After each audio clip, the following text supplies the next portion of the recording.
আসসালামু আলাইকুম রহমতুল্লাহি বরাকাতু। আশা করি সকলেই ভালো আছেন। তো আজকে একটু রাজনীতির বিষয় নিয়ে কথাবার্তা বলবো। তো বিষয়টা হচ্ছে বাংলাদেশের নির্বাচনটা তাড়াতাড়ি হোক। ভারতও এটা চায়। কিভাবে বুঝলাম সেটাই আপনাদেরকে বলতেছি। কয়দিন আগে যে বাংলাদেশে ভারতের পররাষ্ট্র সচিব আসছিল, তো সেখানে বিভিন্ন বিষয় নিয়ে কথাবার্তা হয়েছে। যেরকম সংখ্যালঘু বিষয় ইত্যাদি বিষয় নিয়ে কথাবার্তা হয়েছে এবং তারা বলছে যে বাংলাদেশের সাথে উন্নয়নটা স্বাভাবিক, সম্পর্কটা স্বাভাবিক করবে, উন্নয়নের দিকে আগাবে সম্পর্কটা। তো তারা সাথে সাথে এটাও একটা মেসেজ দিয়ে গেছে যে বাংলাদেশে বড় বড় উচ্চ পর্যায়ের বৈঠক বাংলাদেশের পক্ষ থেকে এবং ভারতের পক্ষ থেকে এখনো সম্ভব হবে না, এখন সম্ভব হবে না যতদিন পর্যন্ত না বাংলাদেশে একটা নির্বাচনের সরকার আসে। কারণ এখন যিনি আছেন তিনি তো নির্বাচিত সরকার না। তাই ভারতের পক্ষ থেকে বড় পর্যায়ের কোনো উচ্চ পর্যায়ের কোনো বৈঠক হবে না যতদিন পর্যন্ত না নির্বাচিত সরকার আসবে।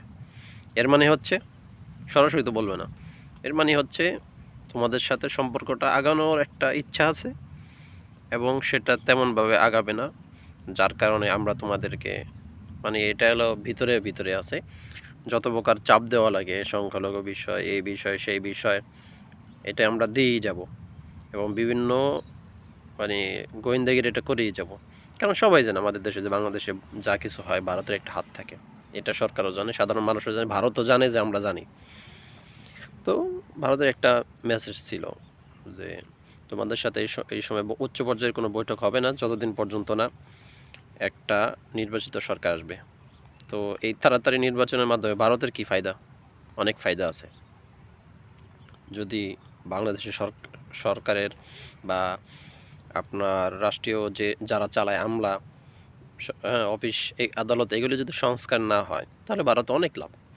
এক তো আমাদের বাংলাদেশের যে 53 বছর একটা একটা যে ধারাবাহিকতা চলে আসছে, নিয়ম কানুন বা প্রশাসন বলেন, সেখানে ভারতের ইনফ্লুয়েন্স আছেই, যার কারণে ভারত সেখান থেকে ফায়দা নেয়। এবং সাথে সাথে বিগত 15 বছরে যে ভারত তাদের পেতাত্তাদের বিভিন্ন জায়গায় বসাইছে বা ভারতের নির্দেশে যে শেখ হাসিনা বসাইছে, তারা তো এখনও আছে, মোটামুটি 90%-এর বেশি এখনও রয়ে গেছে। যদি একটা বড় ধরনের সংস্কার হয় বা বড় ধরনের একটা যদি সংস্কার দিকে যায় সরকার, তাহলে তো ভারতের যে সমস্ত এখনও যে জায়গায় হাত আছে, যে সমস্ত জায়গায় ভারতের ক্ষমতা আছে লুকায়িত, সেগুলো শেষ হয়ে যাবে। এই কারণে ভারতের লস। এই কারণে ভারত সরাসরি তো বলতে পারে না যে আমরা তোমাদের নির্বাচনটা তাড়াতাড়ি চাই, সংস্কার না করেই চাই। পরোক্ষভাবে ভারত বলে গেছে যে তোমাদের সঙ্গে উচ্চ পর্যায়ের বৈঠক সম্ভব না যতদিন পর্যন্ত না নির্বাচিত একটা সরকার বাংলাদেশের ক্ষমতা গ্রহণ করে। তো এটা হচ্ছে একটা মেসেজ যে ভারতও তাড়াতাড়ি নির্বাচন চায় কোনো রকম সংস্কার ছাড়াই। এখন আমাদের দেশের কিছু কিছু পার্টিও আছে যে তারা নির্বাচন চাইতেছে।